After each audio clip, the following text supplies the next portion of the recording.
Hey family, Marshauno here, your favorite life and relationship strategist, and I help women that are married or in long-term relationships to stop feeling disconnected and unloved and shift them to feeling understood, appreciated, as well as creating the intimacy that you deserve. Now, someone came to me, and actually they hit me up in my DM box, and I put out a post the other day, and it basically was saying that when you shut down and keep the distance going in your relationship, then that's the first sign of a breakup about to occur.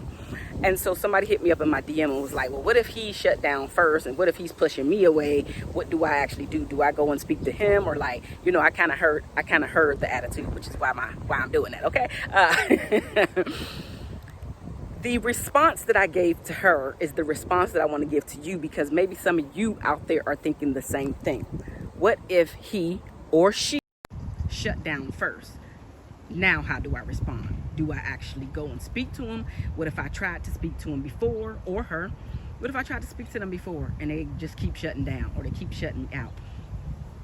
So my response to her was a lot of questions, because I want you, even you now listening to this, to really think about your relationship, think about your marriage, think about your partnership, and what you really want it to be. Is what's happening right now or in the near future, or what you have gone through prior to, is it more important to keep the distance than it is to actually create the relationship that you dream about having, creating the intimate moments, creating the laughter, letting your children see that you can have a healthy relationship, believing yourself that you can have a healthy relationship? What are you willing to do differently in order to come up with different results? Because here's the thing. You can continue to keep the distance. You can continue to let your pride and ego get in the way, and then you continue to stop to that person. Or, you know what, I've already tried to, and he's not talking to me, or she's not talking to me, so whenever he or she gets ready, then we'll talk. Well, what if they're stubborn enough to stay quiet, to stay for months, maybe even years? And I know some of you are probably like, that's not going to happen. Trust and believe me, I know people, I coach people that this has happened to, where both of them was being silent.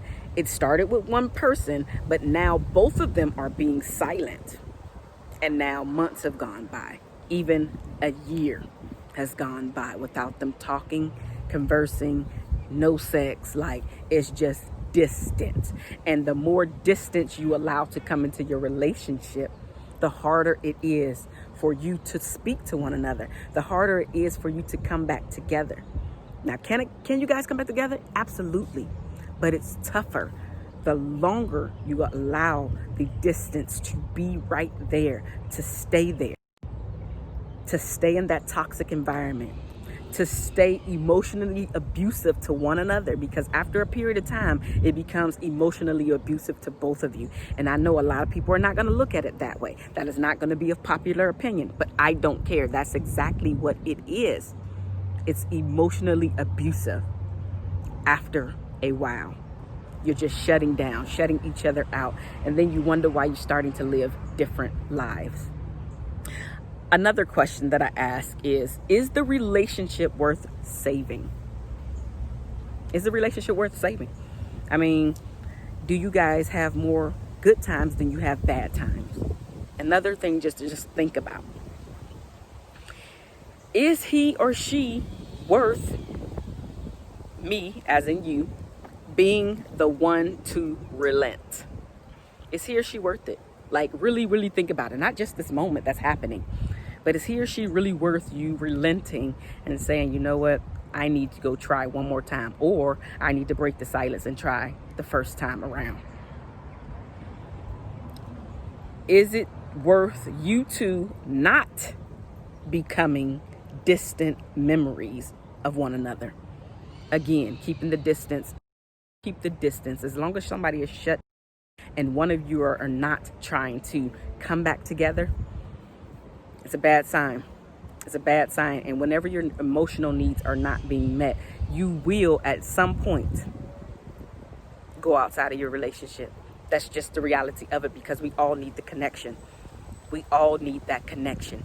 And as innocent as most cheating happens, it usually starts out very innocent, but it comes from, a lot of times, that emotional attachment outside of the household that you really want inside of the household. So as long as you are both allowing this distance to stay there, at some point one of you is going to have a weak moment.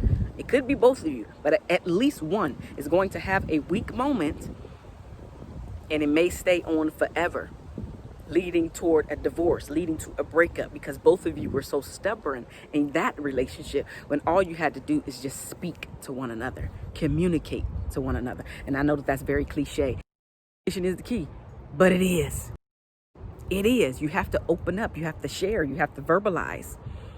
You have to stop being stubborn for the sake of your family, for the sake of your children, for the sake of breaking generational curses, for the sake of your pride and ego, which is another question that I asked this young lady.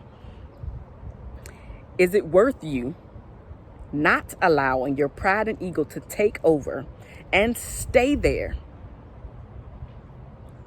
and keep driving this bus? Your pride and ego. Are you going to keep letting your pride and ego drive the bus, or are you going to say, you know what, enough is enough? Enough is enough. And then be willing to have the strength to go and stand there.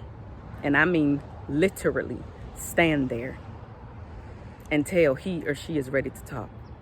And I'm not talking about having no fighting war. I'm not talking about having no screaming match. I'm talking about literally going there and staring him and her in the eyes. If after you have answered all of those questions and you come back with the answer to say, you know what, he or she actually is worth it, and this silence, this distance needs to stop today, then you need to go there and just look him and her in the eye. Because here's the thing. Most of the time when we're doing wrong, when our spouse is doing wrong, you can't look each other in the eye. So if you're bold enough, if you have the audacity to stand there in your boldness and stand there and stare or sit right in front of him or her and just stare him in the eyes, at some point he or she is going to look up at you. And I mean, be willing to be there as long as it takes, because you have decided that he or she and the relationship, as well as the family, is worth saving.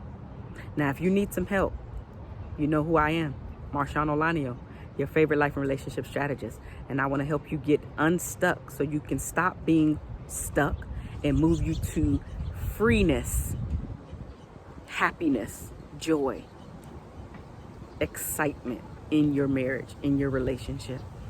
Reach out to me, Marshauno at marshaunolanio.com, or look down in the description box and look for my book an appointment sentence. Click that link, book the appointment. If you're on Facebook watching this, guess what? Hit me up in the DM. I want to help you get unstuck. Now, for those of you who are looking for just answers, and you're like, okay, thing is happening. I don't know if you went over this or not. I just need something quick. I actually created a free relationship resource library that's giving you guides. They're basically cheat sheets. Whenever something is happening with you, you can go and download them. They are free, right? So they are free. I created them specifically for my people to go and download them so you can have these quick access guides in your arsenal for when things come up and you're like, okay, I need to talk to somebody, but nobody's answering their phone. I don't have time to read it in the book. Just go and download the free resource, the relationship library. It's down in the description box below, and on Facebook it is in the description area. All right, I love you guys, and there's nothing that you can do about it, and I will talk to you very soon. But if you want change, you have to do something different in order to get the change that you seek. Bye.